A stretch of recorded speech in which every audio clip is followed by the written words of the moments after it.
O tema de hoje é uma pergunta. O céu e a terra ainda vão passar? Uma pergunta interessante, né? Alguns dizem que sim, mas será que ainda vão passar?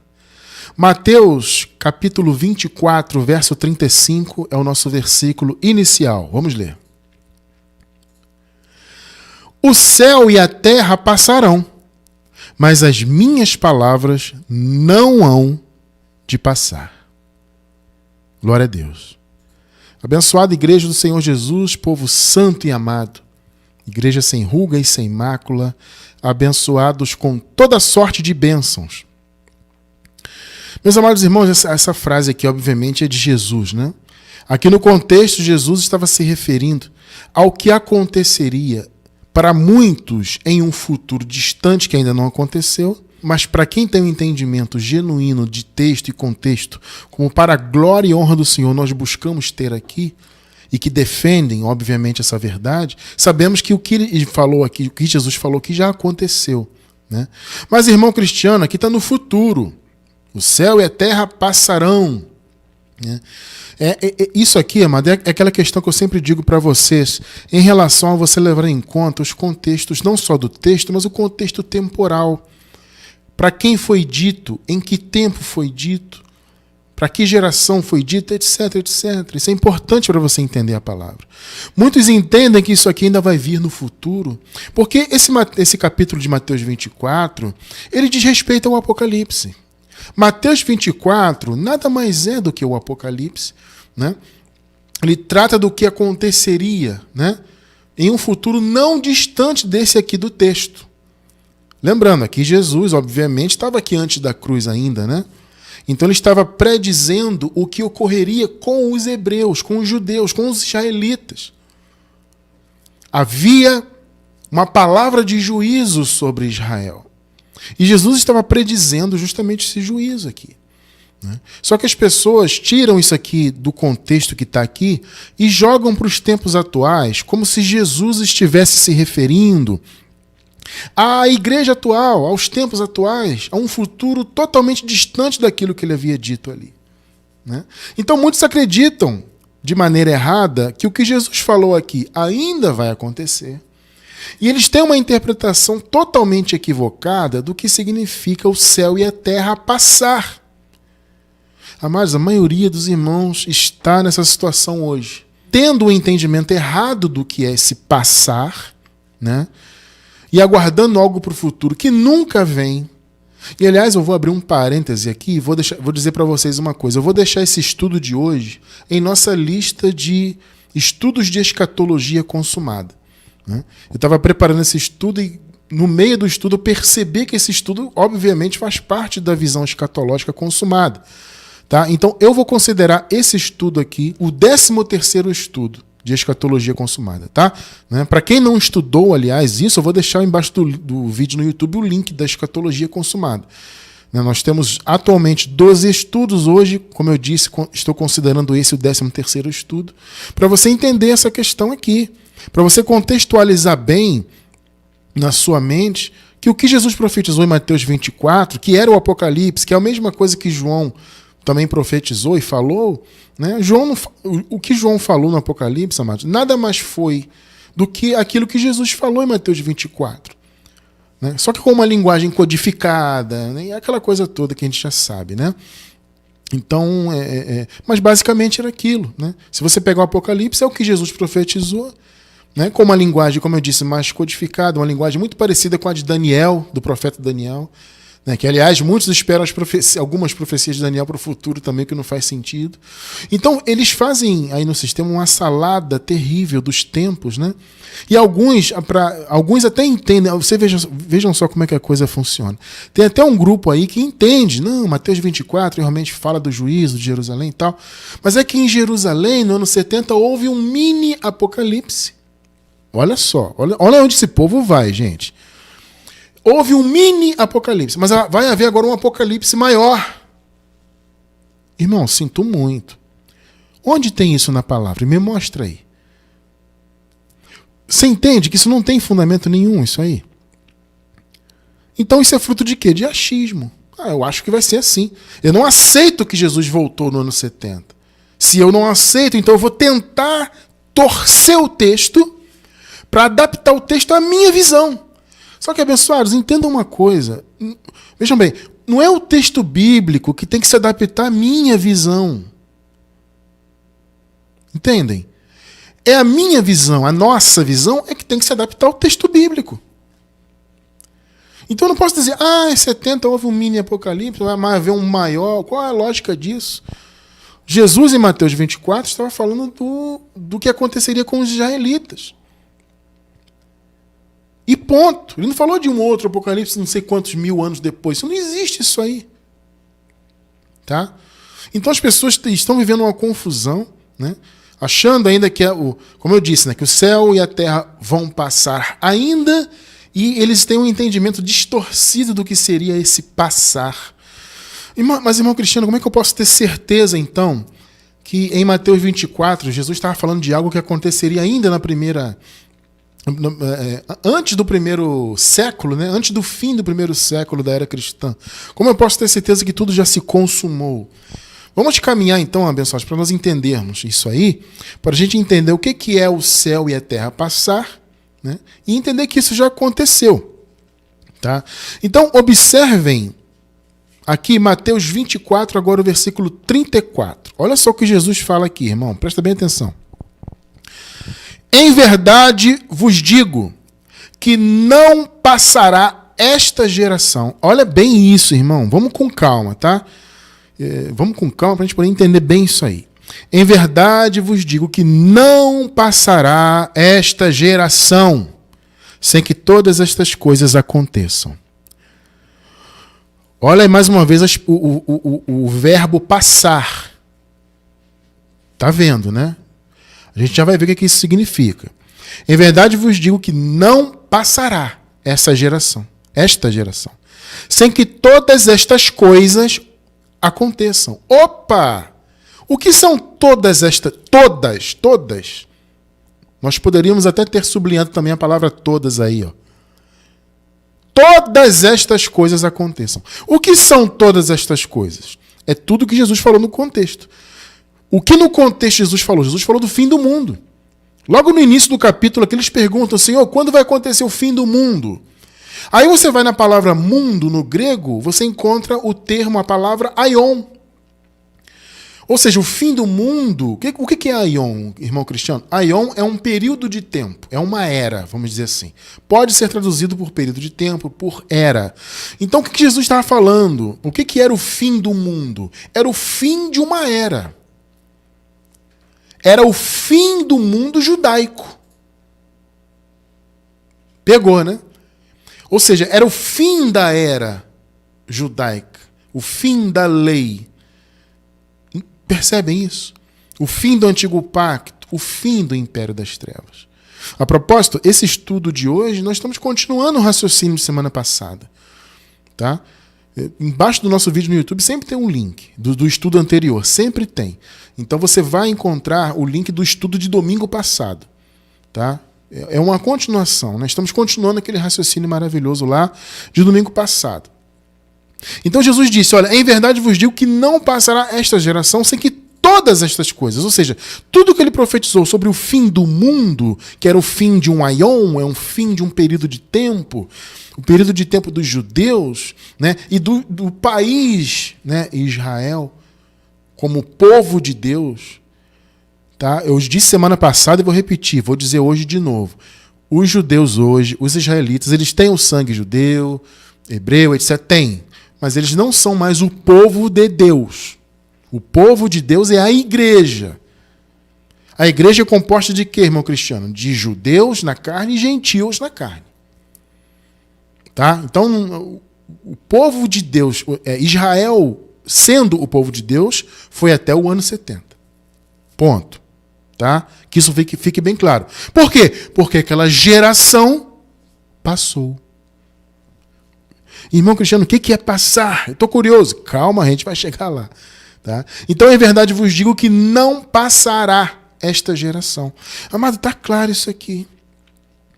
Nós vamos entrar aqui em alguns pormenores, Mas na verdade eu nem precisaria. Eu vou entrar para a gente poder solidificar bem o entendimento. Mas na verdade nem precisaria entrar, porque, amado, se alguém chegar para você e falar assim, vamos dar um exemplo aqui.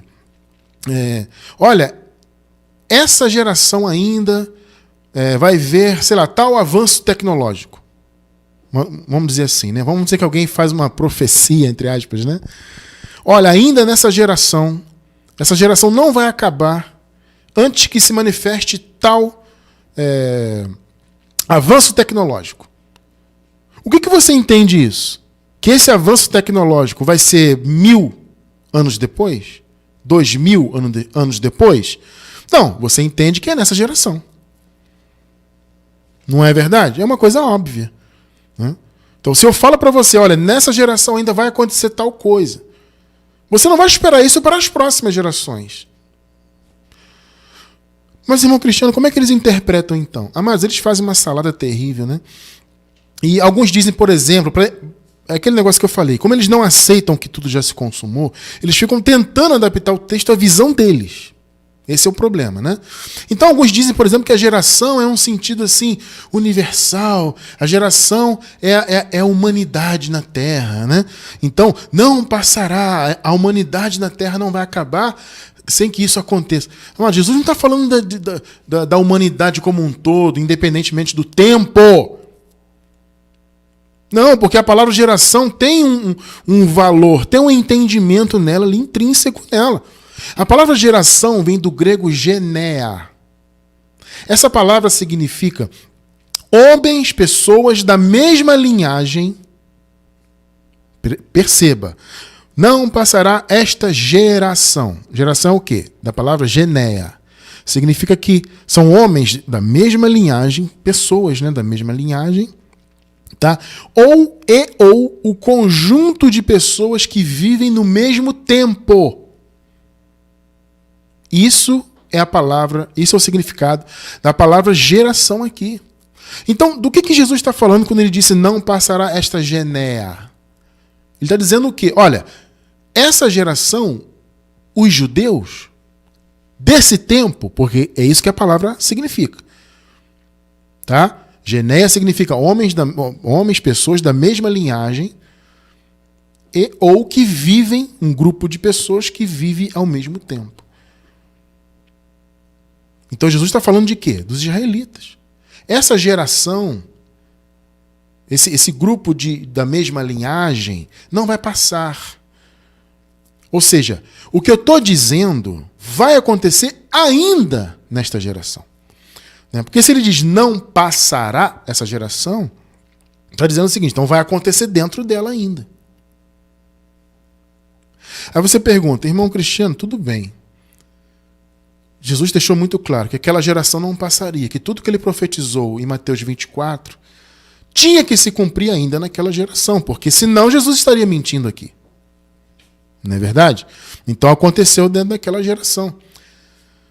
Aí você pergunta, mas irmão Cristiano, quanto tempo dura biblicamente uma geração? Vamos lá, abençoados. Eu tenho informações aqui um pouco mais atualizadas, né? Existe assim um entendimento meio por alto, né, de que as gerações na Bíblia, elas duram cerca de 40 anos. Eu também acreditei nisso, né, já defendi essa visão, mas eu seguia estudando a questão da palavra geração na Bíblia, né, e hoje eu acredito que informações um pouco mais atualizadas e um pouco mais precisas, tá? Então, geração, biblicamente, ela dura, em média, 60 anos. Um pouquinho mais de 60 anos, tá? Há quem diga que uma geração pode chegar até a 100 anos, tá? Mas, irmão Cristiano, por que isso? Vamos lá, vamos ver um registro histórico aqui de Mateus 1, versículo 17. Olha só, interessante isso aqui. De sorte que todas as gerações, desde Abraão até Davi, são 14 gerações. Observem bem isso, tá? Desde Davi até a deportação para a Babilônia, 14, desde a deportação da Babilônia até Cristo, 14 gerações. Aqui o escritor, né, de Mateus, né, no caso, ele fez uma contagem, ele dividiu em 3 blocos de 14 gerações, de Abraão até Cristo. Tá? Então, o que vocês observam aqui? Vamos pegar, por exemplo, o trecho aqui de Abraão, né? De sorte que todas as gerações, desde Abraão até Davi, são 14 gerações. Meus amados, vamos fazer uma matemática rápida aqui. Abraão, há um entendimento, né, de historiadores e estudiosos, tá? E eu compartilho, né, dessa visão, que Abraão teria nascido por volta do início do 2º milênio antes de Cristo. Ou seja, por volta do ano 1900 antes de Cristo. Existe até quem coloque assim, uma data bem precisa, né, que Abraão teria nascido no ano 1948 a.C. Existe inclusive essa precisão, tá? Mas assim, eu diria que vamos dizer que ele nasceu por volta do ano 1900 a.C., tá? E Davi nasceu mais ou menos por volta do ano 1040 a.C. Então vamos fazer uma matemática aqui. De 1900 a.C. a 1040 dá 860 anos. Então, de Abraão até Davi, houve aí mais ou menos 860 anos. Se você divide, então, 860 por 14 gerações, nós encontramos 61,4 anos. Então, nessa média, uma geração bíblica dura 60 anos. 60, aqui no caso, né, 61,4 é uma média, mais ou menos. Tá? Então, nós encontramos esse número aqui. Um outro texto histórico aqui, que nos faz chegar também a essa conclusão, nós encontramos em Números, capítulo 32. Vamos ler os versículos do 11 ao 13, tá? Vamos lá, 11 e 12. Como não me seguiram de coração íntegro, nenhum dos homens de 20 anos para cima pegou, né? Anotou aí? Nenhum homem que tenha 20 anos em diante, que saíram do Egito, verá a terra que prometi sob juramento a Abraão. Olha só, amado. A Isaac e a Jacó. Com exceção de Caleb, né, filho de Jefoné, o quenezeu, e Josué, filho de Num, que seguiram ao Senhor com integridade de coração. Então as únicas exceções foram Caleb e Josué. Né? 13. A ira do Senhor acendeu-se contra Israel, e ele os fez andar errantes no deserto. Durante quantos anos? 40 anos. Até que passou toda a geração. Opa! Pegou, né?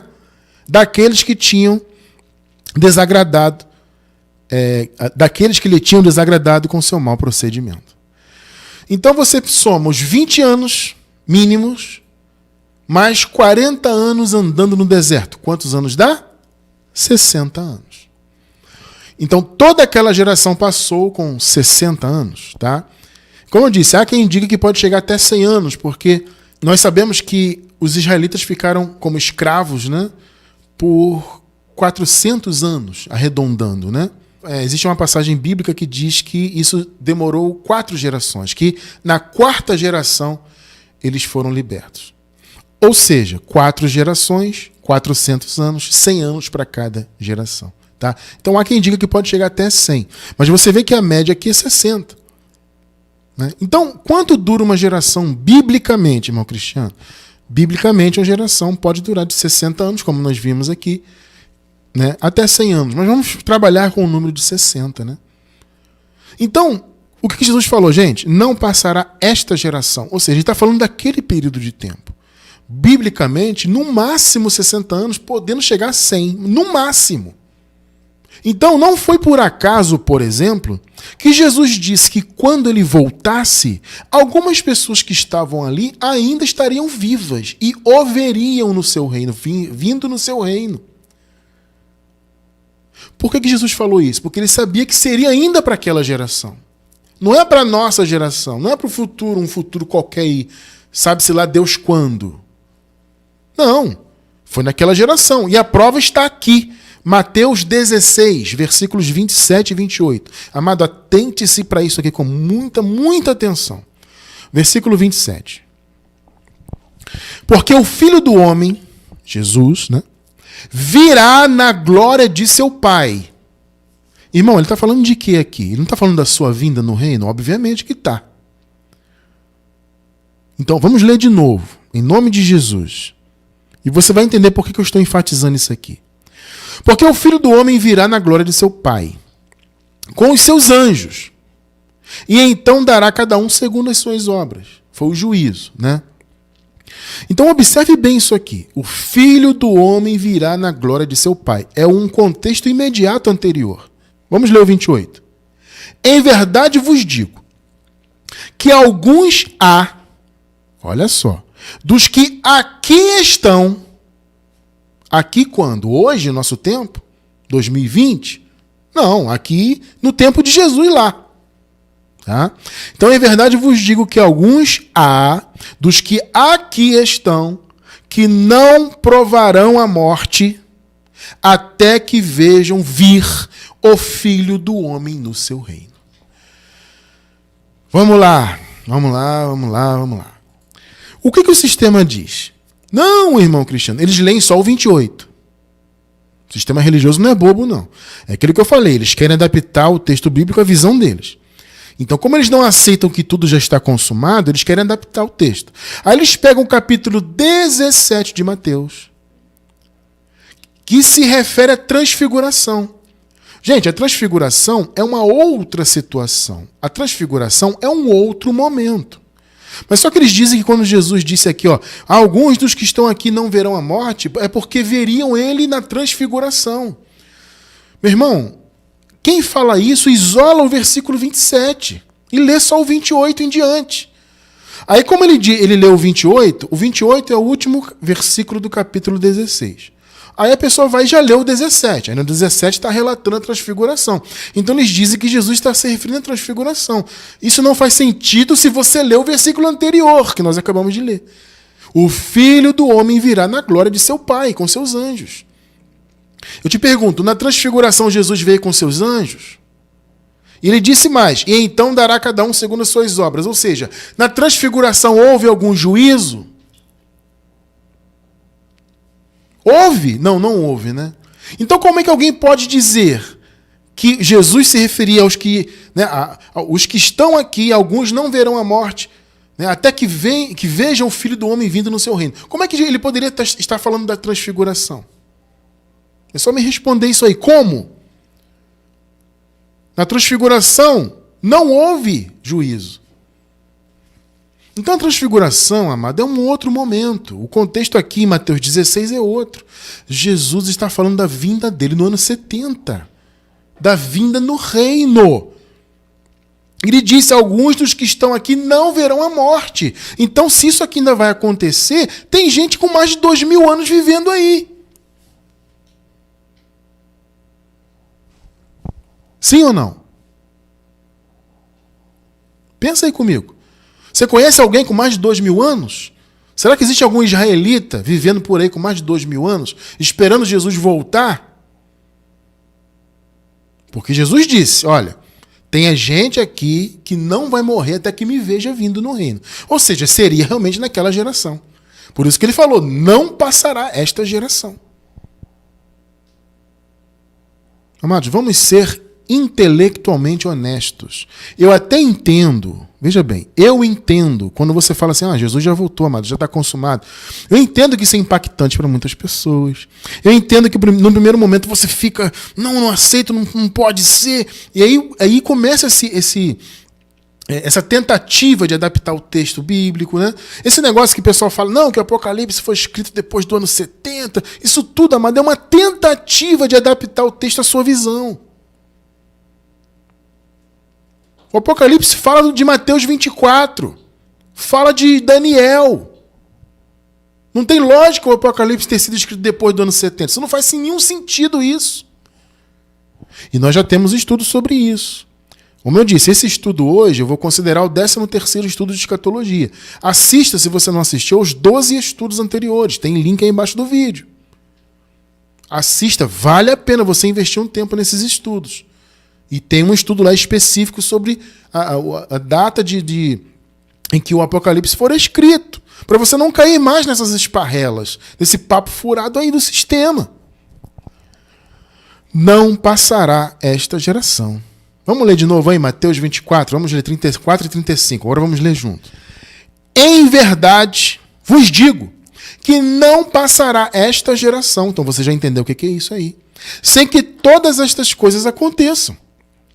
O céu e a terra passarão, mas as minhas palavras não hão de passar.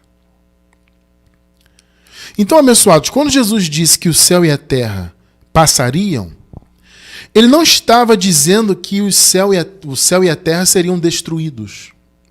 Isso não faz também nenhum sentido. Então, veja bem, o povo está duplamente enganado nessa passagem aqui. Primeiro, estão enganados achando que ainda vai acontecer. E segundo, estão enganados na interpretação da expressão passar. Eles interpretam que passar é acabar. Então, a criação vai acabar, vai explodir tudo. Calma lá, não é isso aí que Jesus está falando. O verbo passar vem do grego parerkomai. Significa algo que passa em termos de tempo. É algo que passa por, né? Então, existe um tempo marcado e aquele algo passa por aquele tempo e ultrapassa. A palavra parerkomai também significa o ato de continuar. Pessoas que se deslocam para frente. Olha só. Então, o passar aqui não é destruir e acabar. O passar é se deslocar. Então, o que Jesus disse? Olha, o céu e a terra vão seguir. Esse é o sentido de passar. Eles vão seguir.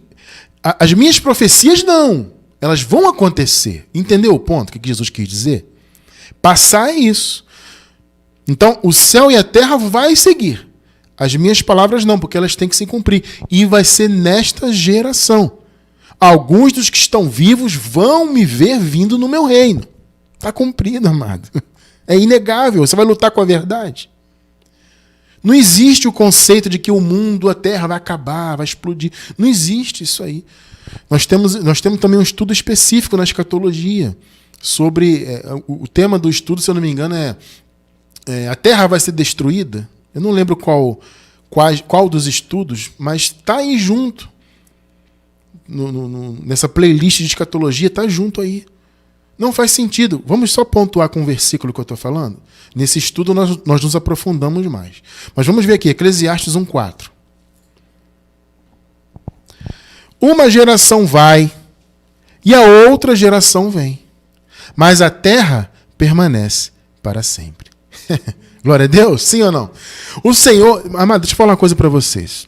O Senhor Deus criou a terra para ela ser inabalável. Ele criou a terra como o habitat do homem. Ele criou a terra para ser eterna. Não tem essa que a terra vai acabar, vai explodir.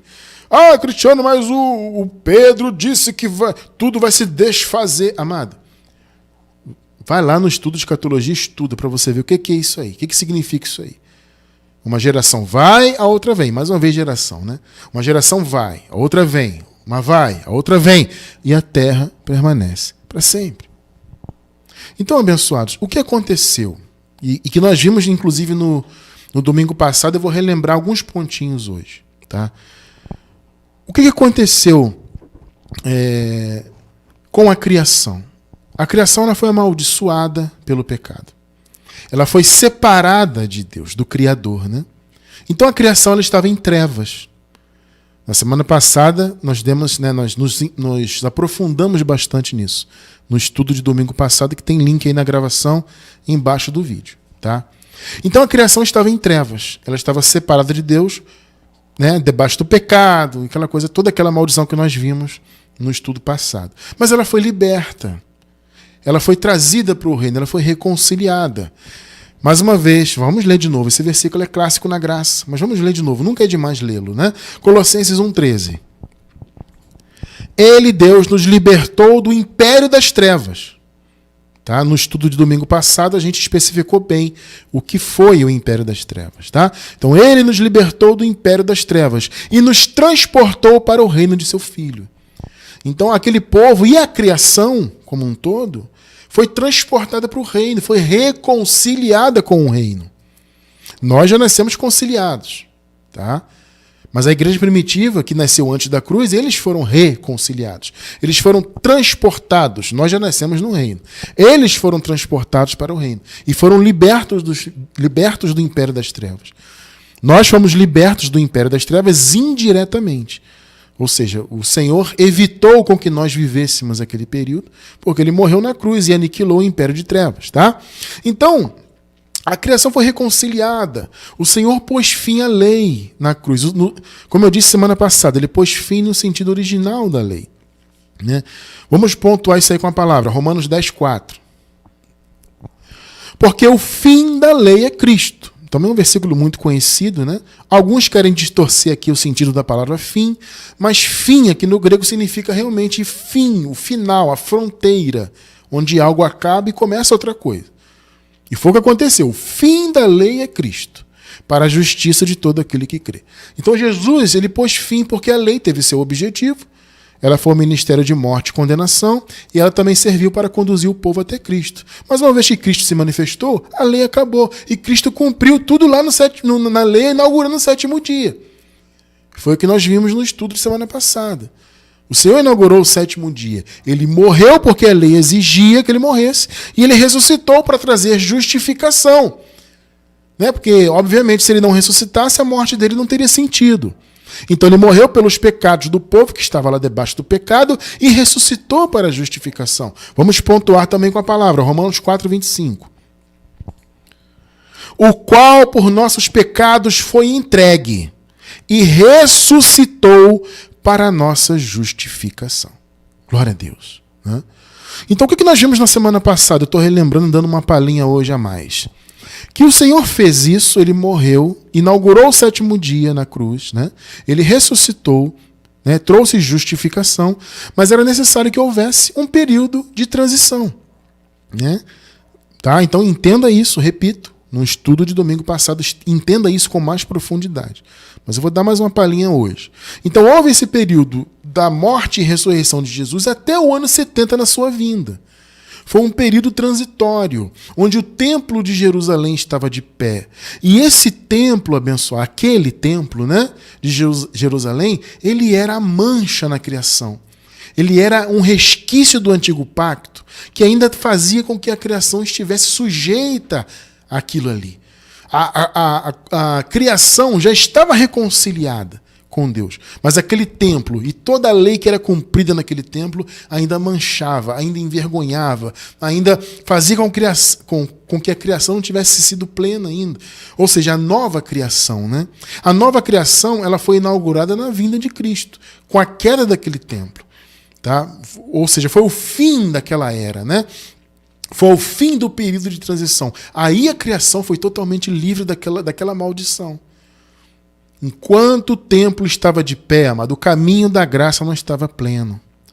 Vamos ver isso aqui, Hebreus capítulo 9, versículos do 6 ao 10. Olha que interessante. Ora, estando estas coisas assim preparadas, as coisas lá da lei, né, os serviços, entram continuamente na primeira tenda os sacerdotes, celebrando os serviços sagrados. Tá? Então aqui o texto está falando ali do templo, tá? Que naquela época estava de pé ainda. 7. Mas, na segunda, só o sumo sacerdote, uma vez por ano, não sem sangue, ele tinha que apresentar o sangue, né, de animais, o qual ele oferece por si mesmo e pelos erros, pelos pecados do povo. Está percebendo como é que era na lei? Então, a lei havia lá no templo a primeira tenda, né, e havia uma separação para a segunda tenda. Na primeira tenda, eram oferecidos ali os serviços sagrados corriqueiros. Pequenos sacrifícios, abluções, e tudo mais, né? Era oferecido ali. E uma vez por ano, o sumo sacerdote entrava no segundo templo. Agora, observe aqui o 8. Olha que interessante.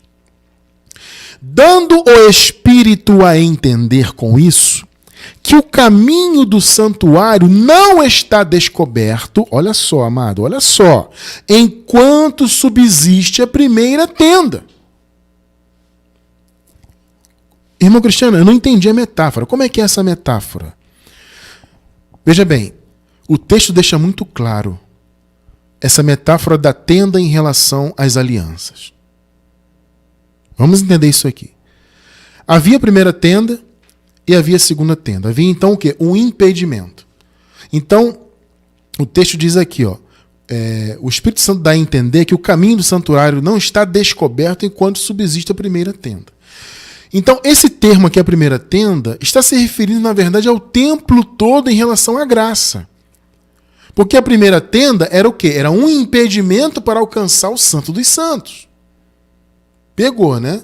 Então, enquanto a primeira tenda está de pé, o Santo dos Santos ainda está com impedimento. Entendeu bem a metáfora aí? Está bem claro isso, né? Então o Espírito Santo usa isso como uma metáfora, né? Como uma parábola, para a gente compreender que aquele templo que estava de pé ainda era um impedimento para a graça. O Senhor já havia inaugurado a graça, como eu falei. Ele morreu na cruz, pôs fim à lei, cumpriu o que a lei exigia, ressuscitou para a justificação. Ele inaugurou o sétimo dia, mas eles passaram ainda a madrugada do sétimo dia. Né? Então ainda era um período de escuridão, apesar de já ser o sétimo dia. Por que era um período de escuridão? Porque a lei estava lá funcionando no templo, que nessa metáfora aqui é o primeiro tabernáculo, que impedia o acesso ao segundo. Assim como o templo todo de Jerusalém impedia o acesso livre à graça. A criação ainda estava sujeita àquela maldição ali, que estava de pé. Vamos lá, versículo 9. Então, isso aí, essa questão dos templos, da tenda, né? A primeira tenda, a segunda tenda, é uma parábola para o tempo presente. Presente não hoje, amado. Entenda. Presente na época da carta. Tá bom? Onde o templo ainda estava de pé. Eles ainda estavam no momento de transição. Então é uma parábola para o tempo presente, conforme a qual se oferecem ainda lá no templo tanto dons como sacrifícios, que, quanto à consciência, olha só, não podem aperfeiçoar aquele que presta o culto. O sacrifício da lei não aperfeiçoa nada, nunca aperfeiçoou. Percebe, né? Versículo 10. Consistindo somente em comidas e bebidas, aquelas cerimônias lá da lei, né? E várias abluções, que eram as lavagens pela água, né?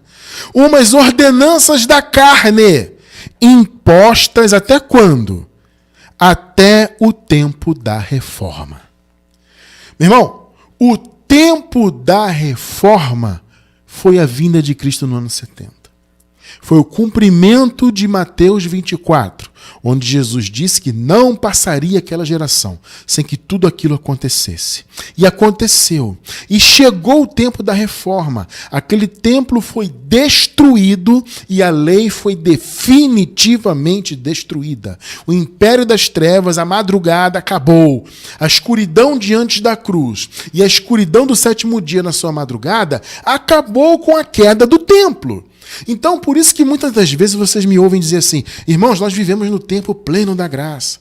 Nós já nascemos com a graça plenamente estabelecida. Vocês se lembram que eu já falei isso muitas vezes aqui? Por que eu falo isso? Por causa desse entendimento. O templo estava de pé, então, metaforicamente, o templo era como se fosse a primeira tenda que impedia o acesso ao Santo dos Santos. Então, o templo de pé era um impedimento para o caminho livre e total da graça. Ou seja, o povo já estava no sétimo dia, mas estava na madrugada. O véu já tinha se rasgado, inclusive se rasgou mesmo, literalmente, né? Então o véu do templo havia se rasgado, mas o povo ainda estava antes do véu. Olha que tremendo isso, né? Você vê a importância, meu irmão, da queda daquele templo? Com a destruição da cidade de Jerusalém e a queda daquele templo no ano 70, a lei teve seu fim definitivo e a reforma se concluiu. Então o tempo da reforma foi lá no ano 70. Então a redenção da criação, amado, começou na cruz, quando o cosmos foi reconciliado. Então quando começou a redenção, irmão cristiano? Foi lá na cruz, quando o Senhor morreu, como nós vimos, né? Ele ressuscitou para a justificação e ele reconciliou consigo o cosmos. 2 Coríntios, capítulo 5, verso 19. Vamos ver na palavra isso aí. Pois que Deus estava em Cristo reconciliando consigo o mundo, A palavra mundo aqui no grego é o cosmos, é a criação como um todo. Pois que Deus estava em Cristo reconciliando consigo o mundo, não imputando aos homens os seus pecados, e nos encarregou da palavra da reconciliação. Então, abençoados, o que Jesus fez? Ele morreu e reconciliou consigo aquele cosmos que estava divorciado. A criação estava separada do Criador por causa do pecado. Quando Jesus aniquilou o pecado na cruz, a criação foi reconciliada. Ela se casou novamente, por assim dizer, com o seu Criador. Aí, o que aconteceu? Com o casamento da criação com o Criador, qual foi a consequência? A criação ficou grávida, entre aspas. Mas como assim, Cristiano? Amado. Metaforicamente falando, obviamente. Então, a criação estava divorciada do seu Criador, estavam separados por causa do pecado. Cristo aniquilou o pecado, logo a criação foi reconciliada. Então ela se uniu novamente ao Criador. E essa união trouxe uma gravidez. Uma gravidez de quê, irmão Cristiano? A criação ficou grávida de quê? De uma nova criação. Mas veja bem, essa novidade na criação não é uma novidade cósmica, tá? Não é uma novidade física, é espiritual. É uma transformação espiritual que havia de acontecer com a queda do templo de Jerusalém. Primeiro com a morte de Jesus e depois com a queda do templo. Romanos 8, 22. Porque sabemos que toda a criação conjuntamente geme e está com o quê? Com dores de parto até agora. Amado, quem é que sente dores de parto? Quem é que sente? É a grávida. Então a criação ela ficou grávida, entre aspas.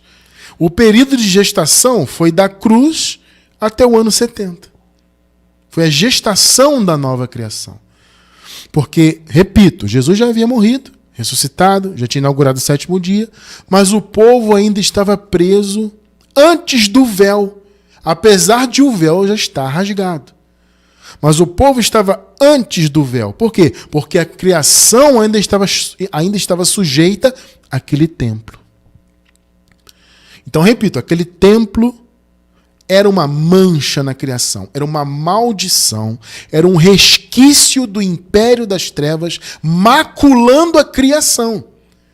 Então era fundamental que aquele templo viesse abaixo. Percebem isso?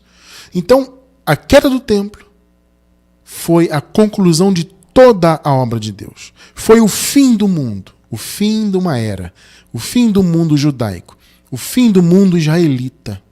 O fim da lei, graças a Deus, em definitivo. E o céu e a terra passaram. As palavras de Jesus não. Se cumpriram ainda naquela geração. Mas os céus e a terra passaram. Ou seja, eles seguiram. Passaram é isso. Então o céu, a criação seguiu.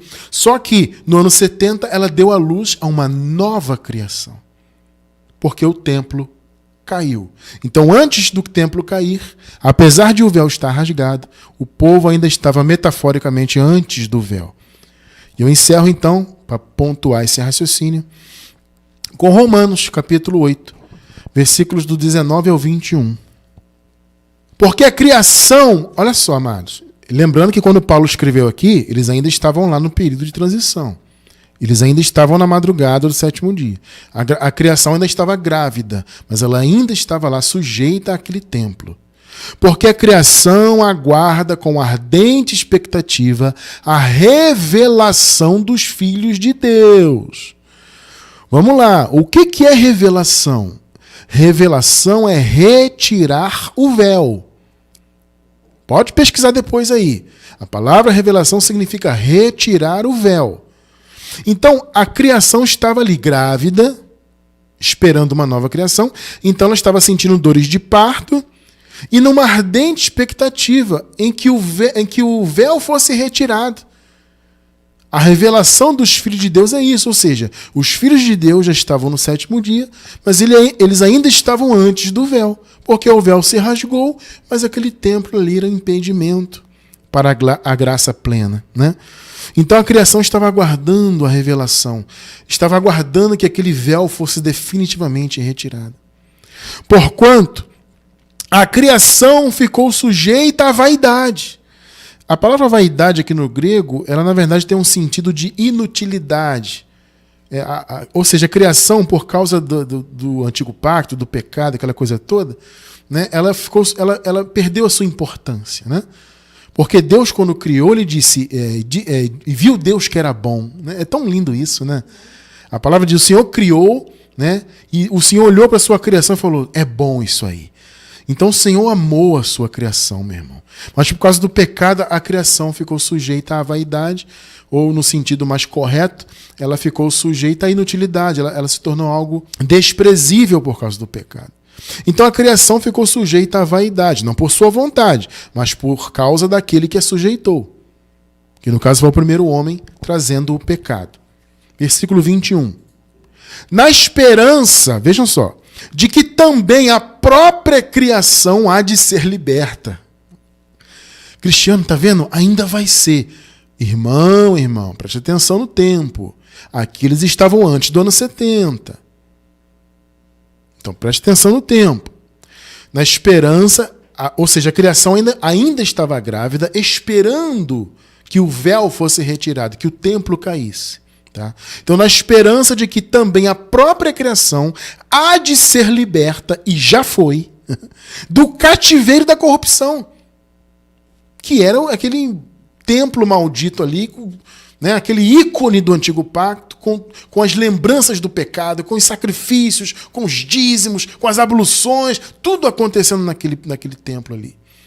Então a criação aguardava com expectativa ser liberta daquilo de uma vez por todas, para a liberdade gloriosa dos filhos de Deus.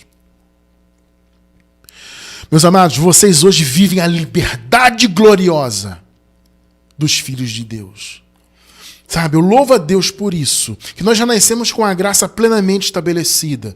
O céu e a terra passaram no ano 70, ou seja, seguiram o seu rumo para aquilo que Deus determinou, que a terra seja eterna, mas agora ela está liberta do império das trevas definitivamente. Ela está liberta dessa vaidade, dessa inutilidade. A criação deu luz a uma nova criação, né? Uma criação livre do pecado, livre da condenação, percebe? Hoje os filhos de Deus vivem essa liberdade gloriosa que nós lemos aqui. Por isso, amado, que a nossa luta aqui em graça é levar essa palavra o máximo possível para que os filhos experimentem isso. Porque, como nós vimos na semana passada, o povo de Deus já está no 7º dia. A liberdade gloriosa já está liberada. O caminho da graça já está pleno. A revelação dos filhos de Deus já aconteceu, porque o véu, que era aquele templo, caiu. Então o caminho da graça está livre para você viver plenamente a graça. Mas a maioria dos irmãos, ainda está debaixo do sistema religioso, do que eu chamei no estudo passado de caverna. Então o sol do 7º dia está brilhando, né? Mas os irmãos estão na caverna religiosa. Ainda achando que estão debaixo da lei, ainda achando que tem que pagar o preço, ainda achando que estão em pecado, ainda achando que tem que fazer campanha, e tem que passar o óleo, e tem que sacrificar, e fazer isso e aquilo. O povo vive aí, com a mente no império das trevas, sendo que aquele templo caiu e tudo foi consumado. Glória a Deus por isso. As profecias de Jesus se cumpriram, as profecias de Paulo, de Daniel, de João, tudo está cumprido. E eu louvo a Deus por essa revelação maravilhosa. Louvo a Deus que vivemos a liberdade gloriosa da graça. Vamos levar, irmão, essa palavra adiante, para que o povo de Deus saia da escravidão e da escuridão da caverna religiosa e possam viver 100% a liberdade gloriosa dos filhos de Deus.